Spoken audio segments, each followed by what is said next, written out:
Welcome to this section on nutrition in pregnancy and lactation. I'm Dr. Bello Nuruddin Ola, a consultant obstetrician gynecologist with the State Specialist Hospital, Ashiberu, Oshogbo. I will discuss this topic under the following outline. At the end of this topic and presentation, we are expected to know what are the importance of good nutrition during pregnancy as well as during lactation. What are the energy requirements during pregnancy? What is the expected weight gain in pregnancy so as to follow up whether the patient is well nourished or not? We talk about the macro and micronutrients that are required during pregnancy. Other considerations during pregnancies, we mentioned some of these considerations, not necessarily nutrients, and nutritional requirements during lactation. As a way of introduction, nutritional requirement increases greatly during the course of pregnancy and lactation. And this increase arises from increase in nutritional need for the mother physiological needs as well as for the growth and development of the fetus. The expectant or nursing mother has to nourish herself, the growing fetus, and the baby if born during the breastfeeding period.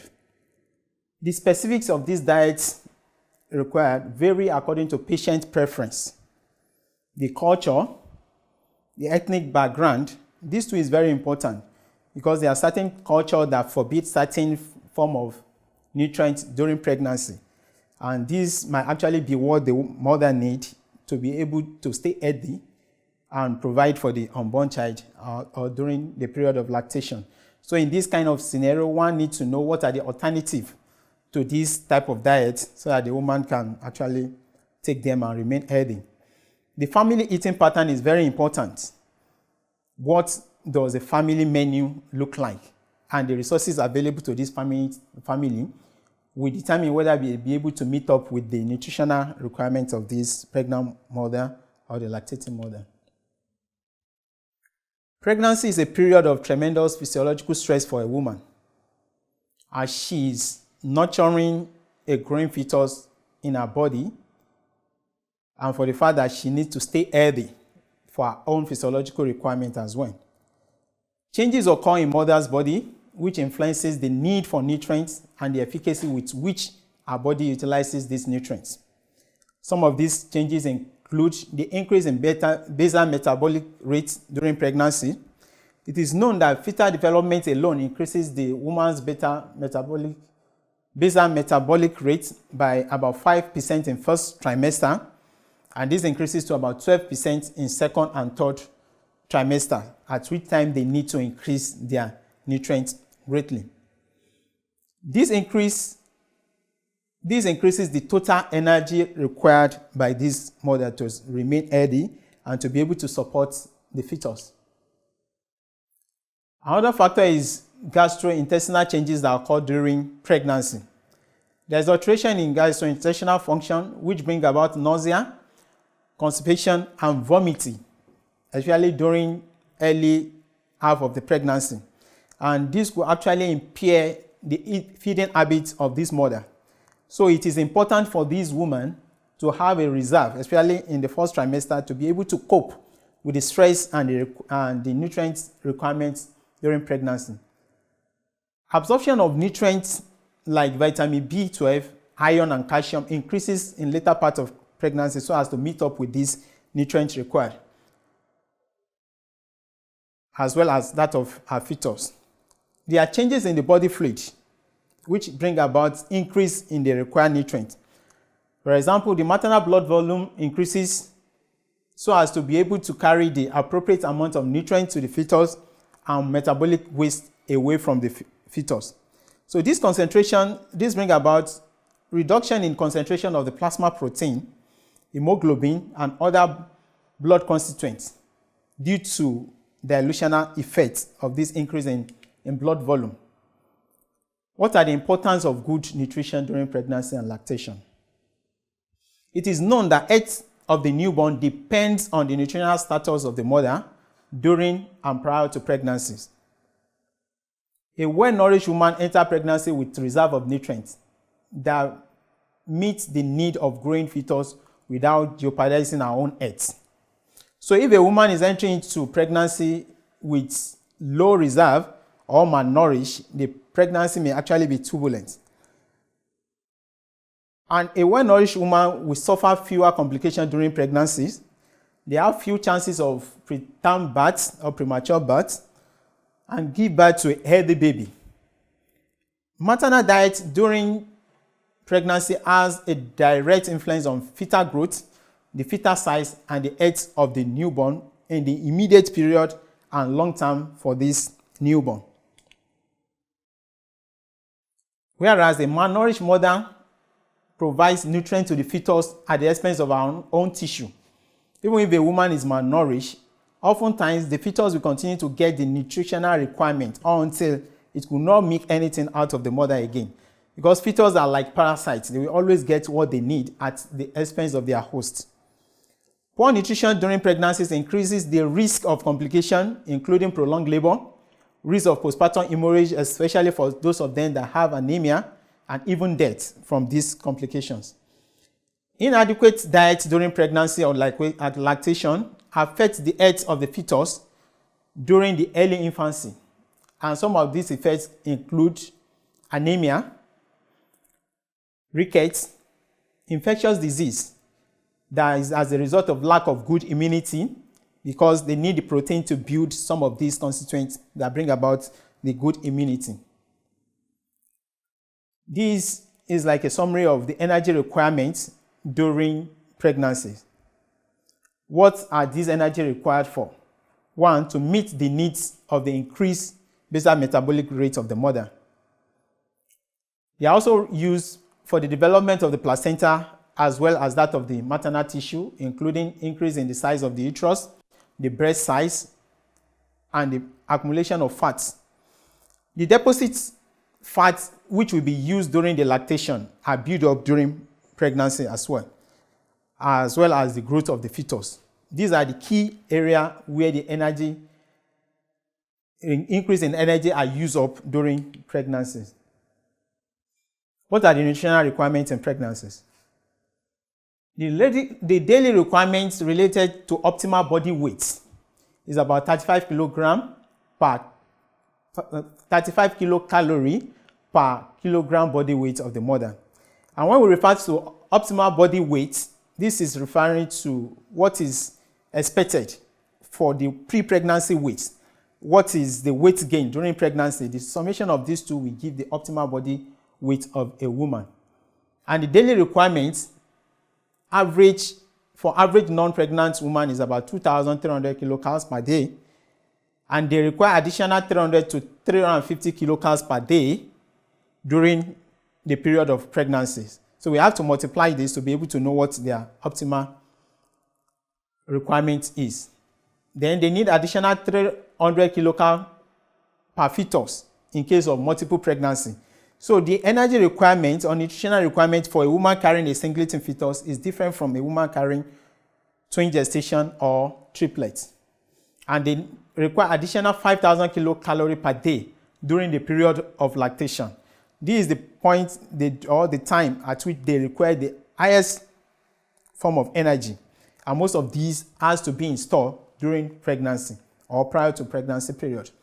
Some of these nutrients need to be supplemented, especially if a patient lives in an area where such are not part of the routine meal that they take. Let's take, for example, in this part of the world, because of the way we prepare our food, the folic acid constituent of our meal are lost during cooking and boiling of food. So it is important that a pregnant woman in this environment that eats our local food may need to take folic acid supplements. Then the maternal weight gain in second trimester is the most important for fetal growth. Oftentimes, some women may not gain weight during the first trimester because of issues that I've mentioned earlier, with nausea, vomiting. They may not be able to eat well, but they need that weight gain during the second trimester for their fetal growth. And this is protective of fetal growth if overall weight gain is poor. So even if the mother do not gain enough weight, it's going to be at the expense of the mother. The fetus is still likely going to get most of what the fetus need. What are the expected weight gain in pregnancy? According to American College of Obstetrics and Gynecology, it is recommended that a woman gain between 11.5 kilogram to 16 kg during the course of pregnancy. And this depends on the pre-pregnancy weight of the patient.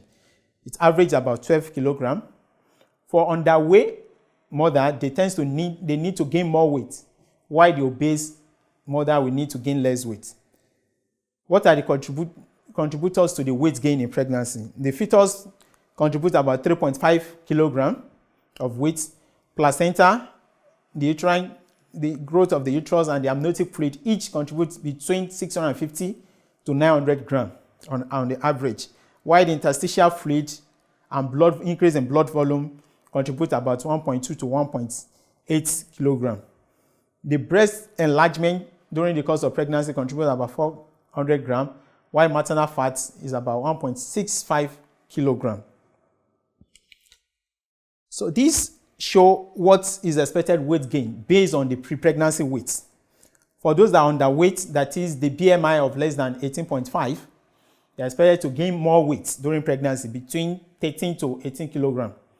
While those with normal weight, BMI of 18.5 to 24.9, are expected to gain 11 to 16 kilograms. Overweight, they are expected to gain between 7 kilograms to 11 kilograms.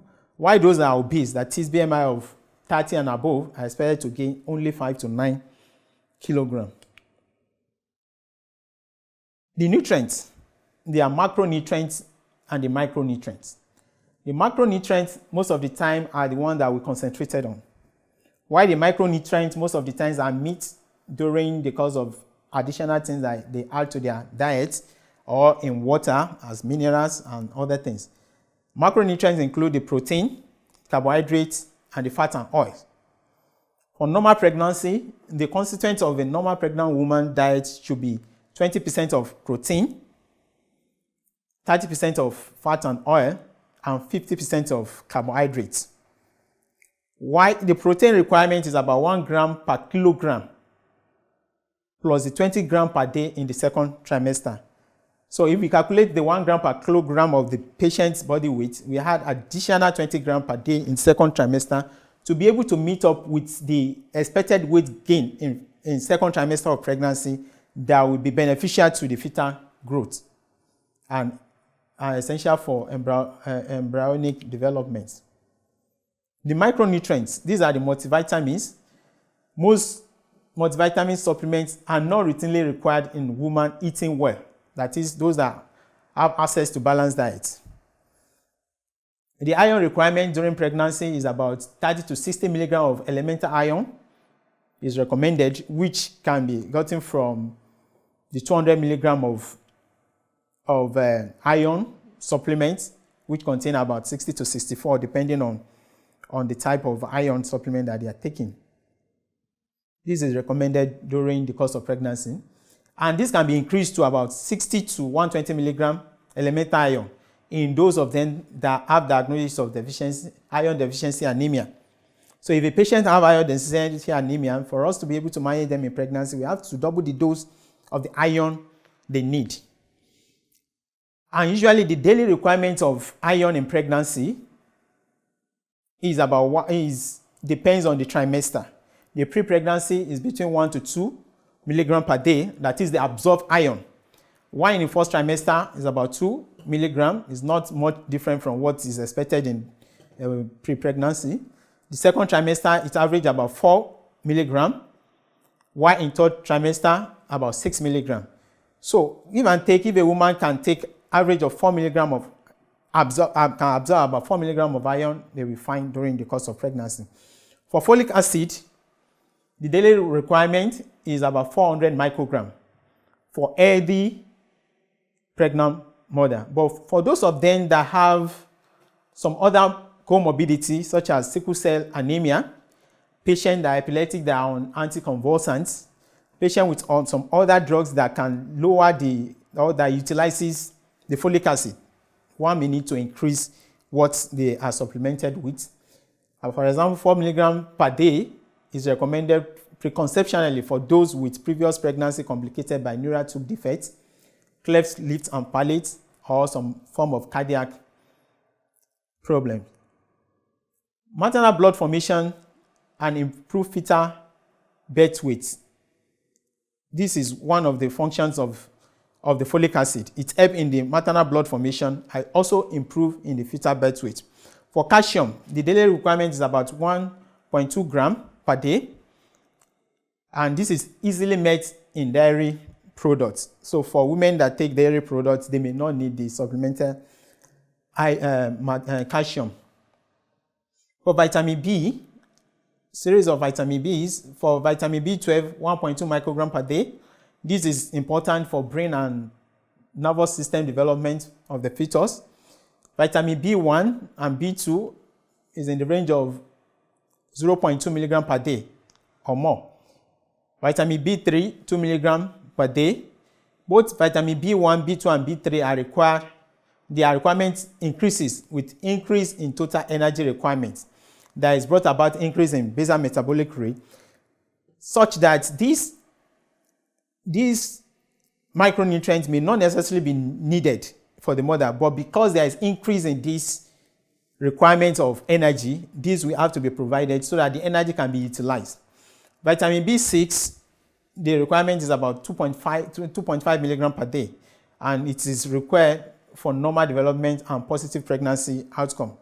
For vitamin C, the daily requirement is about 60 milligram per day, which can, in most of the fruits, oranges, where they can get that from that, or it can be supplemented. It increases iron absorption and help in fetal growth as well.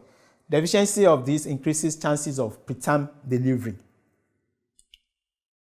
Vitamin D, the daily requirement is about 5 micrograms per day and is required for the formation of fetal bones. It's very important also for metabolism of the calcium or calcium metabolism. Vitamin A, the requirement in pregnancy is about 600 micrograms per day, which is taken as retinol that can be getting from the carrot and some other, the red oil, and some other fortified vitamin A, such as fortified sugars and other food in our environment. They are needed in small amounts to protect the fetus from immune system problem, prevent blindness, prevent infection, as well as death. Vitamin K, they are required for normal coagulation of blood and prevent newborn from hemorrhage. And that's the reason why a newborn oftentimes are given vitamin K as prophylaxis. The minerals. Iodine, the daily requirement as recommended by WHO is between 150 to 250 micrograms per day. Its deficiency can cause stillbirth, birth defects, and decreased fetal brain development. Zinc recommended daily allowance is about 12 milligrams per day. They are generally required for nucleic acid synthesis. They are important. They have an important role. They play an important role in reproduction generally. Their deficiency during gestation can cause congenital malformation and pregnancy outcome generally. I will expatiate on function of selected nutrients in pregnancy. 1. Protein. Protein is necessary and is needed for growth of the fetus, development of the placenta, enlargement of the maternal tissue, including the uterus, the breast tissue, and other parts of the body. Increase in maternal blood volume. Formation of amniotic fluid. All these are things that protein are contributed to their development in pregnancy.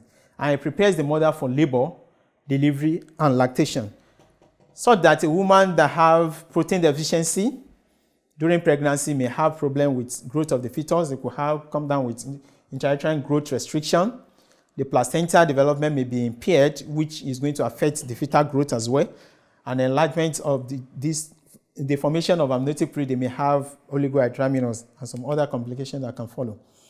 Iron is another important nutrient needed in pregnancy that is required for expansion of maternal tissue, including the maternal red cells. It maintains additional iron content of the placenta and builds the iron store in fetal liver.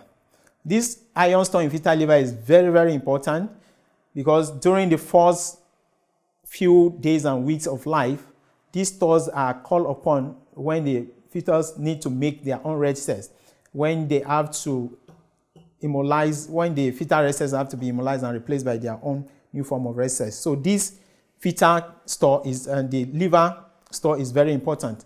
And iron also compensates for blood loss during delivery. If someone have increase in blood volume and increase in red cell mass before delivery, so they are not going to be, they may not become decompensated when they lose little blood at birth. For calcium, it helps in growth and development of bone and teeth of the fetus. It also decreases risk of hypertension, preeclampsia, and chronic hypertension in the mother. It reduces risk of low birth weight and hypertension in the newborn, because newborn themselves could have hypertension. It's because oftentimes we don't check out for all this. And it helps in maintaining the bone strength for both the mother and the fetus, and proper muscle contraction. And they are also important for blood clotting. Other consideration for diet in pregnancy includes the alcohol consumption. Alcohol consumption during pregnancy is not advised because it can cause low birth weight, it could cause growth restriction, impair fetal central nervous system, and it could cause fetal alcohol syndrome. Consumption of illicit drugs such as heroin, cocaine, marijuana, they bring about poor prenatal weight gain. So if a mother is a drug addict, they are not likely going to have a good reserve before they get pregnant. And this could affect the outcome of the pregnancy. It could bring about precipitate labor or prolonged labor, and they are at risk of operative delivery most of the time. Other perinatal complications could also occur. Smoking, this is known to impair oxygen and nutrient transport through the placenta due to reduced blood flow to the placenta. So a smoker is likely going to have what is called hyperplacentosis, and despite that, the fetus may not get enough oxygen. They could have low birth weight fetus. They could bring about fetal damage and premature birth. For a mother with gestational diabetes mellitus or pre-pregnancy diabetes, what we need to do is to monitor their blood glucose regularly, encourage them to sleep well to avoid stress that can bring about complications in pregnancy, and they should eat the right amount of carbohydrates. They should take early breakfast, which is the most important meal of the day, and they should opt for a sugar-free diet. They should try to avoid raw sugar. It will help. And they should take their prescribed medication as at when due and as directed. What are the nutritional requirements during the course of lactation? Protein is very important. The protein requirement increases during lactation. It is known that modern milks contain about 1.15 grams of protein per 100 ml of milk that the mother produces. As such, in the first 6 months of lactation, additional 75 grams per day will be required to meet this protein that is excreted or that is produced in the milk of nursing mother. While between 6 months to 12 months of lactation, it reduces to about 68 grams per day. For calcium, maternal milk contains about 30 to 40 milligrams of calcium per 100 ml. So there is need for additional calcium intake to meet up with this demand.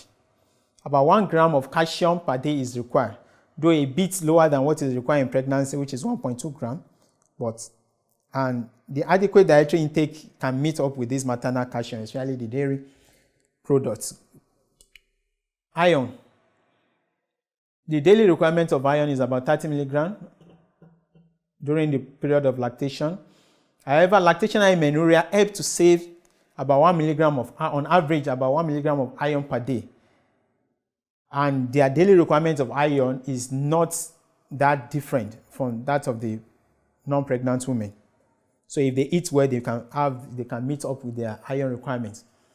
Folic acid, the daily requirement reduces to about 150 micrograms per day to meet the demand of lactation. And the daily intake from diets can meet these requirements, provided they are taking diet that contain folic acid. Vitamin C, it is appreciable amount, in appreciable amount, it is secreted in the maternal breast milk.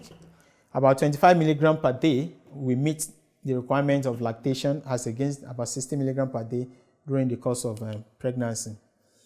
Vitamin A is another important micronutrient that are produced in maternal breast milk, and they need adequate amount to be able to maintain this, as the newborn need vitamin A for their sight to prevent infections and other things. And we notice that the daily requirement of vitamin A increases compared to that of during the pregnancy, which is about 600 milligrams. The daily requirement during the course of lactation is about 600 micrograms, about 950 micrograms per day. The daily requirement of vitamin B6 is 2.5 milligrams per day. This will meet the demand of breastfeeding. Additional 1.5 milligrams of vitamin B12 per day is required to meet the need of lactation. Apart from the required daily allowance, they need additional 1.5 milligrams per day. In conclusion, the mother's nutrition from the moment of conception is an important factor in the growth and development of the fetus, through infancy to early childhood and the future well-being. As the health of the fetus during the childbirth, during the period of lactation, could define their health later in future. The pregnant woman should be encouraged to eat an adequate, balanced diet. We should suggest the source of this diet to them, and she should be made to be aware of special need of iron, folic acid, calcium, zinc, and other dietary components that are necessary for our own well-being and that of our unborn child. These are my references. Thank you.